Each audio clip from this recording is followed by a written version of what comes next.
What's going on, everybody, and welcome back to the latest episode of the slowest growing Battlebots podcast in all of creation. I am your never popular and currently plague-stricken host, Jack Finney, reporting to you from a state of perpetual despair due to being sick literally all year so far. Across from me, on the other side of the world, is aspiring submarine owner, a man who single-handedly keeps Ami in business, and the uncontested king of Knifey Spoony, Mac the Mac Mackerson, or Makon Crayley for those who know him. I'm sorry, what? Can you repeat that? Mac the Mac Mackinson. What? okay, so... Wow, that's your only response to that. Wait, look, what do you want me to respond with? Like, what kind of name is that? Like... Well, it's your name. I mean, I guess? I mean, look, whatever you say, Dick the Coke Johnson. See, kid, this is what I have to work with.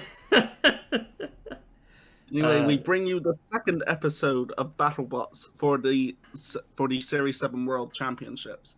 After the fantastic episode that we kicked off on last week, this one was a little bit of a cool down by comparison, but we still had some really great moments, and it's leading into an absolutely fantastic episode next week, which we will be discussing a little bit later on because Mac has the fight listing for that, and it's going to be absolutely insane. And I definitely have it open right in this moment, and I'm definitely not opening it right now. Again, everybody, you see what I have to work with. Look, hey, come on, you need to prepare me for this. Yeah, well, I've been coming into work sick all week, and I'm coming into this sick as well, so we see what you have to work with. I mean, look, I need my fucking health spray, like, something, like air kind of stuff, whatever the fuck. Oh, you mean like an inhaler? No, not an inhaler, no, the fucking... oh god, what is it called? Like air freshener. Need air freshener to spray at you. make you not sick. Oh, see, that would be there we go. Cough in the other direction. Yep. In the other direction. Away from you're on the other side of the world. You're not gonna get whatever I've got. Oh, what if you give me a computer virus? 12 seconds later. Anyway, let us get into all the action. Starting off with SawBlaze versus HyperShock.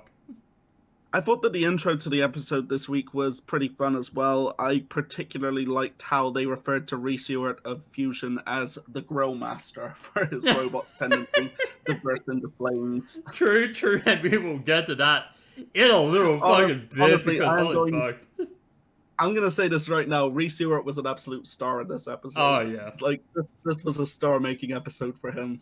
It absolutely was. Fucking hell. But we'll get to that in a moment because fucking hell, this first match. What a match. Oh, yes. SawBlaze versus HyperShock coming in with an absolutely massive big fight field. This would be a main event in any episode if they so wanted. But Battlebots does seem to have adopted a formula of having an absolutely killer opening match to go to help counterbalance the main event as well. Yeah, it's basically the fucking AEW Dynamite like method of like just start off with a killer match, end with a killer match. Well, I mean, that's more of a professional wrestling trope in general rather than just AEW. But I mean, I get in more modern times, like in fucking like the goddamn 80s and 90s, like it used to be put a fucking jobbers at the start. What? Like, is that I'm the jobbers are like Shawn Michaels? They had a tendency to put them more in the middle of the show, by my recollection. They generally try and start the crowd out hot with like something fast-paced, even if they were lower guys on the card and everything. I think it depended, because like obviously like big shows you'd have like fucking Shawn Michaels like opening the show or like fucking Razor, but like I don't know, there were plenty of pay-per-views that like start with like shit matches, like nothing matches. This is true. But yeah, like this was not one of those. This was a good match. Oh yes. Very interesting matchup on paper. Massive big fight feel going into it. And when they kicked off, HyperShock actually seemed to be coming in with the advantage, didn't it? Yeah. Like they actually started off really strong. Yeah, because they were managing to land some fairly solid hits on SawBlaze's forks, and actually seemed to be winning the ground game at first as Yeah. well. But then they did an all turn around. Yeah, SawBlaze losing the ground game at all is a rarity in this sort of situation as well, because we know how absolutely fantastic SawBlaze is at that. But of course, it all got turned around the moment that they managed to get HyperShock in just the right way that they toppled over onto their back. Yep. And HyperShock can run inverted, as we've seen, and continued to run inverted in this fight, but it put it at an absolutely massive disadvantage. Oh, yeah. Yeah, true. And then it just all went to fucking shit. Because they got stuck in the, like, against the wall, and then one big hit just ended it all for both teams, because they got stuck. Oh, yeah. Before that, though, remember, SawBlaze picked off 2 of HyperShock's wheels. Oh, yeah, true! En route to burying itself in the underbelly of HyperShock. True! Like, fucking hell, that was beautiful. And we've got to consider just how deeply embedded SawBlaze's beak was in HyperShock's underbelly as well, because not only were they unable to unstick them in the arena, because they actually made a big show of it, of stopping the fight to unstick them, and deciding it couldn't be done, and they had to take it to the judges, which, of course, with that in mind, SawBlaze ended up getting the nod. Of course. With that, they actually did a great backstage segment where they showed the whole process of getting them unstuck and how it took like the better part of an hour for them to do so, and they had to use an angle grinder, multiple people. They had to take it outside and be able to get working on it, and it was awesome. It was, and now because of it, we have a potential future tag team. Ah, yes, HyperBlaze. HyperBlaze. Oh, dude, the shot of them just like with the heart hands. Yeah, that was awesome. It was very wholesome. Like, if they don't do a tag team like tournament because of this now, like, what the hell? You're missing a beat, fucking Discovery. Then again, you've missed many beats over the last year, so who the fuck knows? Yeah, I mean, there would be so many great different teams that could be put together as well, and we haven't really seen like a tag team situation in Robot Combat, at least in the West. I think there might have been some over in the East when they were running This Is Fighting Robots and King of Bots and everything. Oh yeah. But we haven't really seen it in the West since Robot Wars, from what I remember. Okay, yeah. Cause even then, though, I wouldn't say like I like Robot Wars, but I wouldn't say those tag team bouts were particularly good fights. Right. Whereas what we would have nowadays, that would be a different story. Okay. Like, yeah, like, it was just... I think it all depends on, like, what rules they go with and, like, how it works. But, yeah, like, I want it. Like, a lot of people want it. Come on, do it. Yeah, and besides, we really want to see the Tantrum and Blip team. True. That would be awesome. Fucking Tantrum just fucking punching people into Blip would be sick. Oh, that'd be insane. God. But okay, I'm just consulting my notes here. So, yeah, SawBlaze surgically dismantling HyperShock when it managed to get it up and over. That was pretty much what you could expect from this. It was going to be a one-hit type of win for either of them, depending on if they won anyway. And yeah, here's hoping to HyperBlaze in the future. I'm really looking forward to seeing these two competing again later in the tournament as well. So. Oh yeah, like hopefully we get a rematch of it. Like hope they run this back like in the tournament. I really hope so as well. Anyway, our next fight. Speaking of things being hot, we had Emulsifier versus the Growmaster Fusion. Holy fucking shit! Okay, so before this fight, they had like the backstage interviews for it, and goddamn, Reese Ewart, he cut the weirdest fucking promo. He was going on about, oh yeah, like we fixed the fire, which yeah, that fucking absolutely worked for you. And then he ended it by going, I'm hungry dog. Been 2 years of bullshit and nonsense, and I'm coming out hard. It's like, what the actual fuck?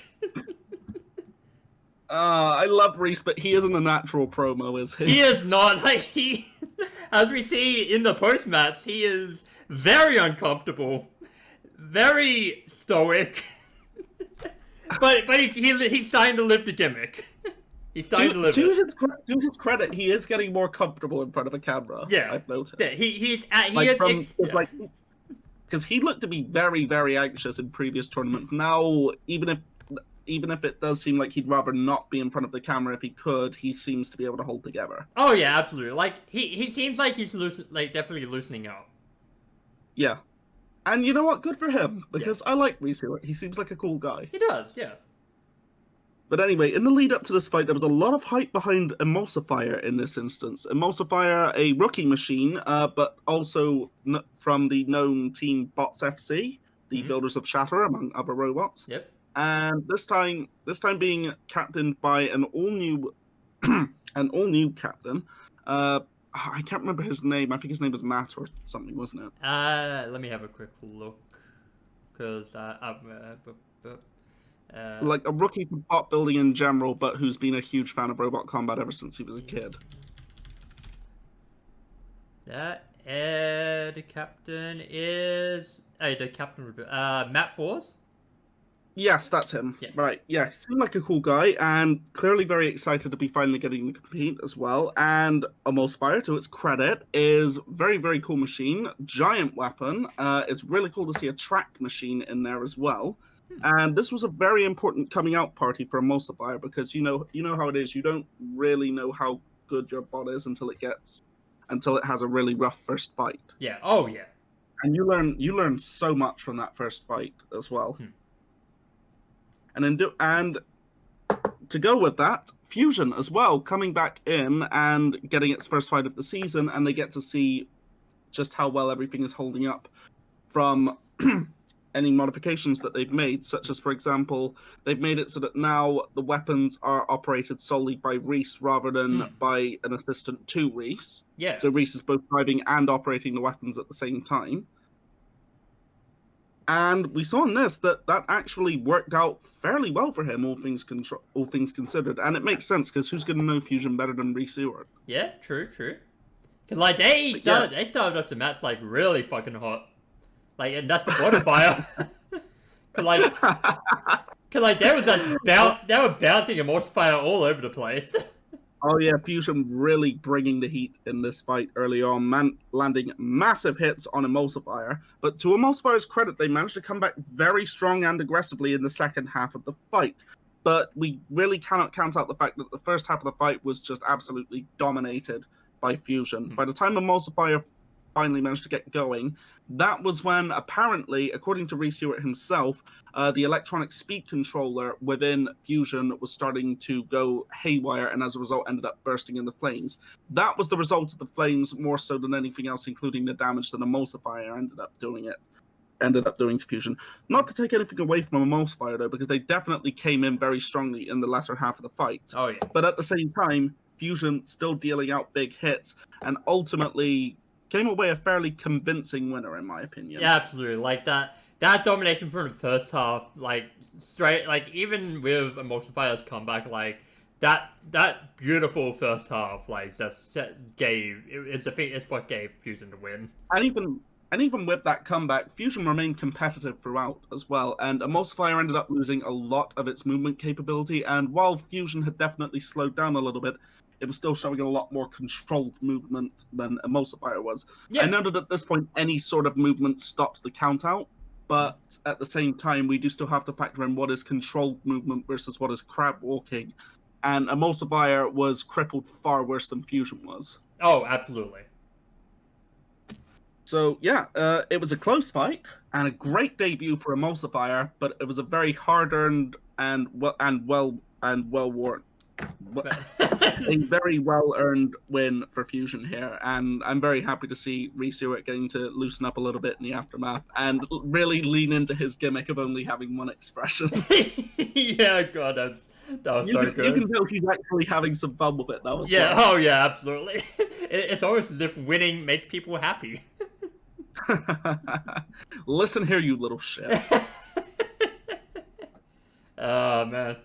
But yeah, a very good fight. Okay, up next, a fight that wasn't very good. Valkyrie versus Mammoth. Yes, no intro for this one, although they did do a nice job of highlighting Valkyrie's new captain, Lucy Doo. Oh, very nice. Now, if we're being totally honest, Mac, this match wasn't particularly exciting, was it? It was not, but it was fucking hilarious. Oh, later on it was, yes. Yeah. Unfortunately, early on, it was a little bit slow to get going, Yeah. and unfortunately, both teams apparently ended up getting stuck together, and we did get an unstick, but it happened off screen. Oh, wait, That's did why it? it looked a little bit choppy with a little bit of the editing. Oh, I just thought it was like fucking. They managed to get the right hit on Stickum, and that was how it happened. Oh no, it wasn't that. Apparently, they were purposely unstuck in between. Oh, okay. Cause like for a moment there, like Valkyrie was just like the world's fucking most expensive speedball. But what came up next when Valkyrie actually managed to start landing hits that gave Mammoth a little bit of a shake? Yeah. Yeah, so fucking Mammoth gets a few hits in, and then it gets one hit in that just destroys its own fucking weapon and it just falls apart. Yeah, it flips itself over, breaks its weapon self-righting, and then breaks off the rest of the weapon. It was spectacular. It was like the Hindenburg. But yes, Mammoth let's just shaking itself to death after taking too many hits. My exact notes during that whole thing, you'll remember while we were actually watching the episode, was just a prolonged bout of laughter from me. Yeah, yeah, that was my reaction too. I think I laughed for like a solid 10 seconds. I laughed for like a lot longer than 10 seconds. That was the funniest fucking shit I've seen all year. Yeah, it was absolutely hilarious. God, and the funny thing is, before the fucking fight, like, they were talking about, oh yeah, they were considering, like, scrapping Mammoth, and like, they really should have. They really fucking should have. Oh, or I guess in a manner, like, Mammoth scrapped itself. Yeah, I think in this case, this season, I think it's going to be Mammoth's last hurrah. Yeah, like, yeah. I think they're going to have to come back with a new design at this point, because I think the sport has just evolved past where Mammoth is going to be able to remain competitive. Yeah, like, Mammoth has not been good for, like, a few seasons now. Even, yeah. I can't even remember the last time it was actually good. Yeah, off the top of my head, I'm also struggling to remember that as well.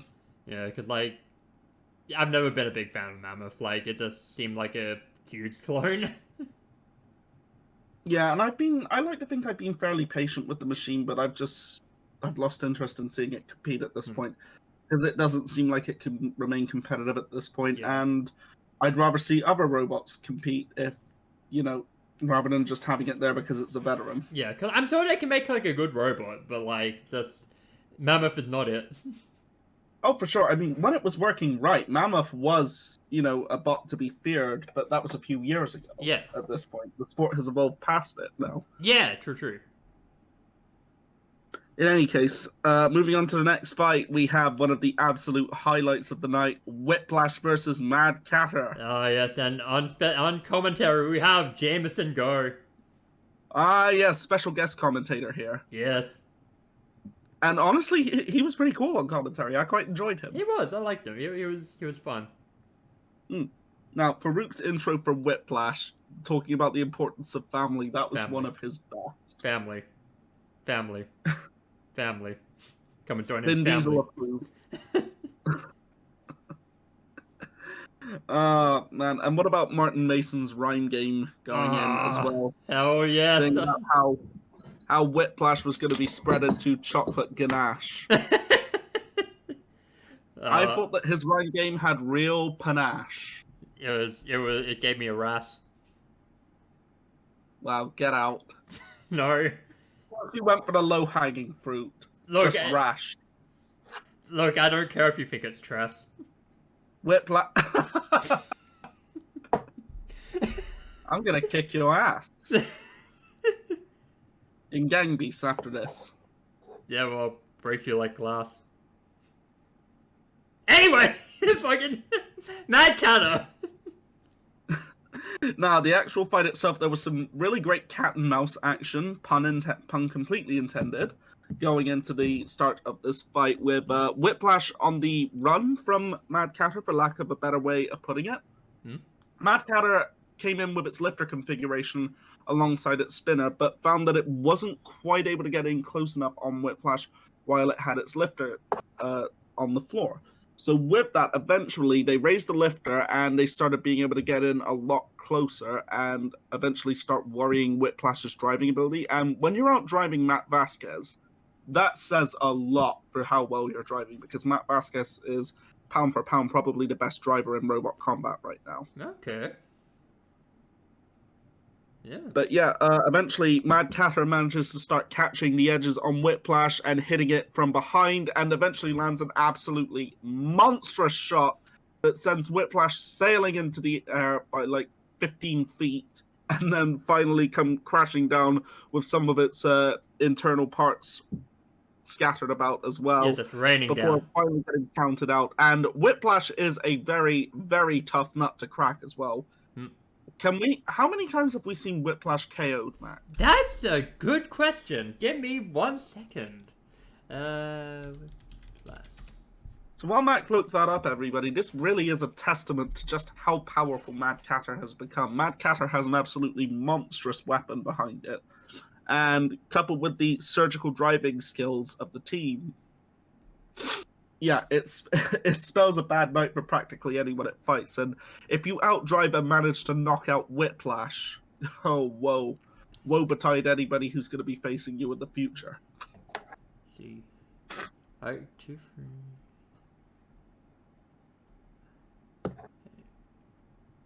Okay, so I've only been knocked out like 7 times with one TKO. Wow. Yeah, so in order from like the oldest to like the newest, like we have Bite Force KO'd it, Tombstone KO'd it. Let's see.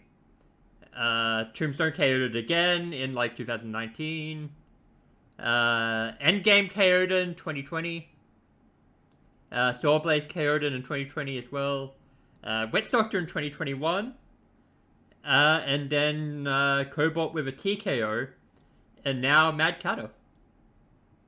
So MaDCatTer joins very fine company in all of that. It does. Like, top fucking killer robots, like, everywhere. Overall, fantastic fight to be seen here, and great to see the team MaDCatTer with their antics post-match as well. Oh, you love the promos. Whiplash? More like Whiplash! Got him. Got him! Up next, Banshee versus Switchback. And up next, Big Dill versus HiJinx. We talk about the highlights in this fight, but there were none. The girl on Banshee's team was cute. That's about the biggest highlight there is. Actually, to be fair, Banshee's actually pretty fast, so that's also something. Right, for the sake of fairness, we will discuss this fight, but there was no intro. There was a nice highlight of the upgrades for Switchback. Like, Switchback looks much, much better this year than it did in its previous run. So it was nice to see that get highlighted before it inevitably gets eaten by Deathroll. Oh, yeah. Give us Deathroll already. Oh, yeah. Next week, brother. Next week. Yeah. You can't see it, everybody, but Mac is rubbing his hands together in anticipation right now. Yes, my hands. Alright, okay, so the fight kicked off fairly even at first, but Banshee's flipper ended up getting busted up pretty early on, and that spelled doom for them. Yeah, I mean, to be fair, they did manage to get some good flips in, like, even with it broken. Yeah, but Switchback managed to stay alive, inflict some pretty solid damage, and ultimately, yeah, there weren't really that many highlights, but Switchback was the one consistently dealing the damage and ended up getting the fairly easy nod for the win. Yeah, it was mid. It was a mediocre fight. It was. That's all I'm gonna say in this. I'm trying not to be mean to the builders because I know how hard it is to build a robot because I still haven't finished my robot right now. Oh man. And it's like first out to them for coming in with the flipper and everything. And I hope that they'll improve. but this wasn't Yeah. an interesting fight. I mean, hopefully, like, the next matches, like, respective matches are better, but yeah, like, this one, not a great matchup. Well, we'll see what's going to be the case with Banshee, because, you know, like we said, Switchback's next opponent. Yeah. Wait, who was Banshee up against next, actually? Hang on. Banshee is up against... Valkyrie, okay. Banshee may be in with a decent shot there. I mean, yeah, probably. Okay. Switchback is going to just get chowed down. It's gonna die. Yeah. You're gonna die, clown! Switchback are questioning why they can hear ominous didgeridoo music in the distance. Okay, up next, Big Dill versus HiJinx.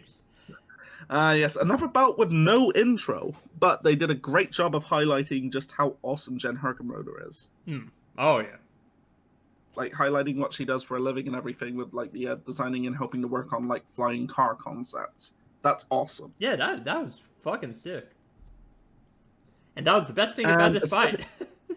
And aesthetically, I really liked how Big Dill looked with its new configuration as well. Oh, Even yeah. if ultimately Big Dill didn't actually perform that well in the fight, I really liked how it looked. It looked very sleek. True. If only it was that sleek in the fight. At first, Big Dill was actually demonstrating some good tactics. They managed to invert HiJinx and get them up and over. And it seemed to be doing quite well until it burst into flames after taking a few hits too many. Yep. And so with that... And HiJinx also just stopped working as well. But ultimately managed to walk away the winner. Yeah. Give us Deathroll already. Good job on HiJinx. But yeah, we want Deathroll. Next week, Mac. Next week. Next week. Give us it this week. Right now. Give us it right now. No, and we don't get it. Like 5 more days. 5 more days, Mac. You can hold on. But you know who can't hold on? You've waited for free going on 4 years now. Accurate. Very accurate. We're nearly there. Yes. And I don't even have a good segue into this now. Blip versus Endgame. I'm just going to say, if anybody from the Deathroll team ever does happen to somehow listen to our show, Mac really, really wants to see the robot in person one day. He's in your area. Yeah, true. Like, again, I have a camera now. I can film things. I can make a documentary on you. Yeah, this is the thing. He really wants to make a documentary on Deathroll, everybody. Legitimately, I will make, hopefully, at some point, I hope to make a Endgame, Deathroll, also an Endgame one, but yeah, Deathroll documentary. I'll make fun for both. It'll be how they fight. It would be pretty awesome. But speaking of Endgame, Endgame is Blip. See, there it is. That's the goddamn transition. The segue. We had to reach for it. That just flowed like melted butter. It was like stuck it was right in the back of the couch. We had to reach for it. Okay, so Endgame versus Blip, on paper an absolutely fantastic main event. Both teams coming in using the piano key setup for their wedgelets as well. And at first glance, this is a very, very even match, and one that you would expect to be absolutely insane. Unfortunately, it was not. It was an endgame fight. It was an endgame fight. Look, I love Blip, but it had like a 30% chance. 30%. There it is. 30% chance at winning. And versus Endgame 70% chance of winning. when you add I Deathroll, will do the math on this one day. When you fucking add Deathroll 33.3% chance. Because Mozart knows he can't beat me. Why would Deathroll only have a 33% chance? Look, but you have to consider that for no 70. Fucking wait, 70. Oh wait, no, yeah, but then no, but I think MJ would have. You hear that, Mac? 70%. You hear that, Mac? That's the sound of the Deathroll documentary slipping through your fingers. No, wait, come back. We can do the Dynamath properly. Don't come back. Come back. I need this. I need this for my career. My film career, no, it's just slipping away. But shout out to our friend Sick here. He put it quite well in his after episode thoughts on our Discord. It was a potentially great main event that was ruined largely by Battlebots issues. What with Blip getting stuck a few times with its piano key wedgelets getting stuck in like the kill soul slots, which resulted in endgame managing to bite them off, and ultimately taking away Blip's ability to get under endgame. Yeah. And that was a real shame, because on paper this is an absolutely fantastic main event, but in practice it turned out to be a bit of a dud. Do you like kill slow with your KFC?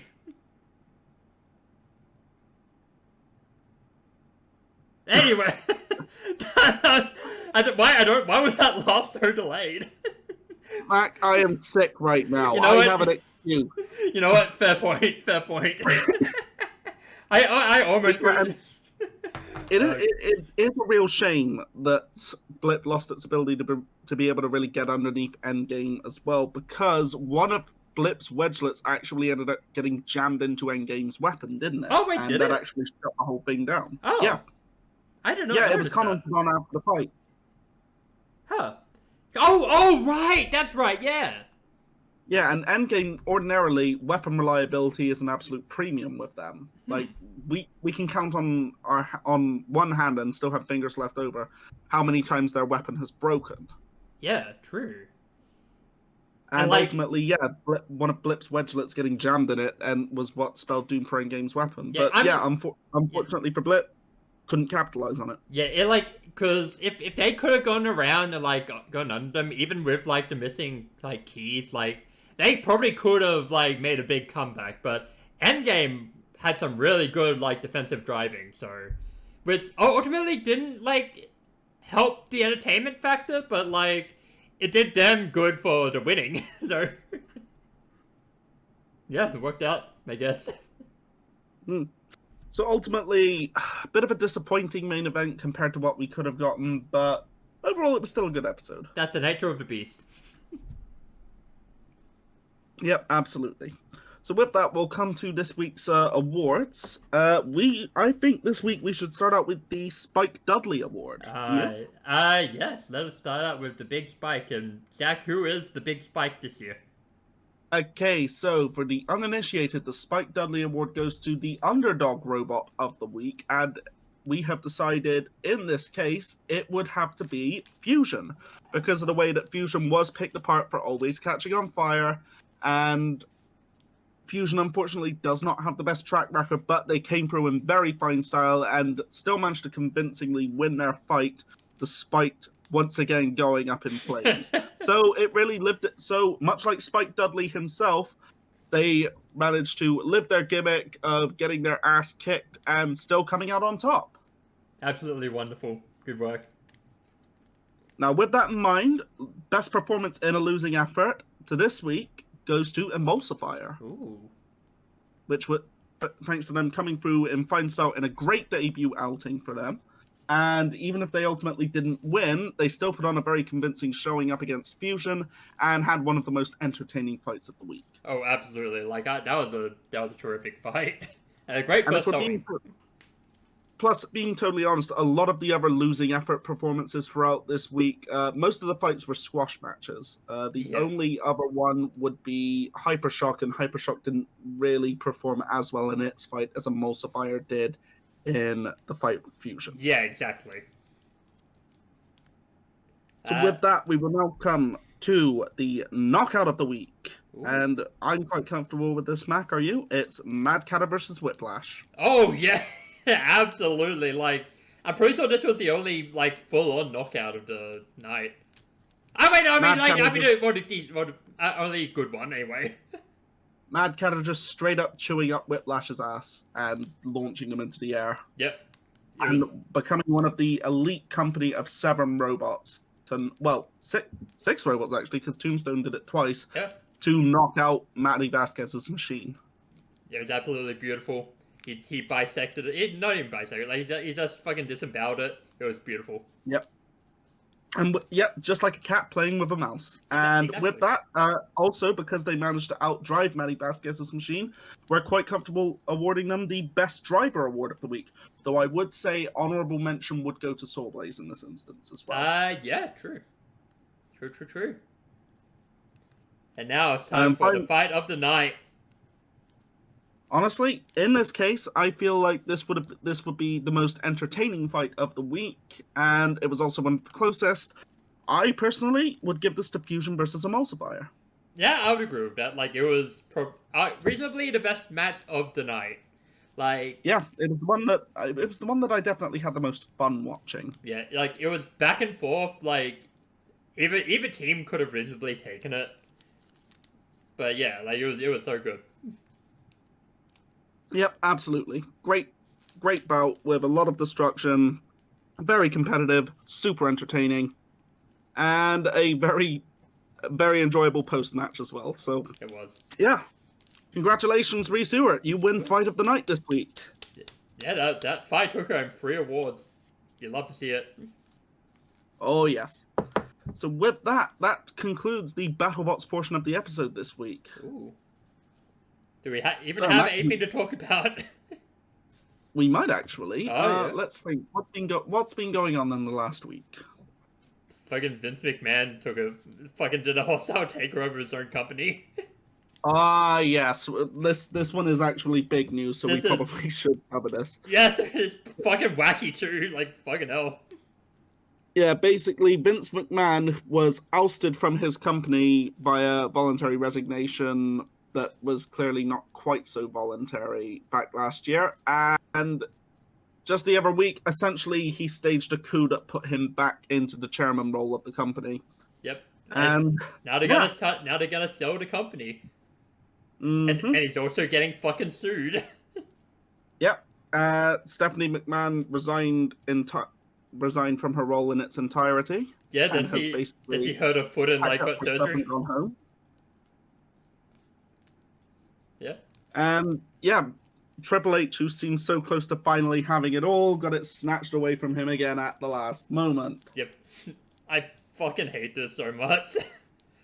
Like. Yeah, I hate Vince as well. Yeah, like fucking. Why just stay away from the company? You fucking old sex offender. I mean, a sex offender, but like, I mean, I can guess maybe sex offender. Well, I mean, he has been accused of it. True. Multiple times. But alleged. Had to specify alleged. Don't want to get sued. Yeah, but with the number of times he's been accused of it, it does start to build a pattern. Yeah, true. Like, fucking Christ. Like, I hope he just gets his ass fucking sued to hell. Like, I don't know how much that will affect anything, but fucking hell, I hope that fucking kicks his ass. Well, it was clearly a matter of, if I can't sell the company, no one can. Yeah, and basically. He was going to use his voting power to block any sale of the company that he didn't have total control over the sale. Yeah, like, fucking hell. Oh, God. But, yeah. Well. Yeah, so that's this week in wrestling. Yes. Anything else we need to talk about, or? Well, Nier Automata's anime finally started airing, and so far, very good adaptation. Yes, it is. I like it. Like, the OP is excellent. Absolutely. Animation is very crisp and very well defined. Yeah, some of the 3D's not great, but like that's the 2D animation more to make up for it. It's in a forgivable area, like doing like high speed stuff where you're not getting a good look at it anyway. Yeah, like some of it looks goofy, other stuff looks fine, but like 2D looks real fucking good. Oh yes, 2B's character model is, in a word, exquisite. Yep. Yeah, like looking forward to seeing more of it. Yep, after the episode, in fact. So, yeah. And with that, I believe that we have covered pretty much everything that we're going to cover this week. Hopefully by next week, I will no longer be sick. Hopefully you can. I really hope that's the case. I've been sick all year so far. Hopefully you can find time to see a doctor, but I doubt it.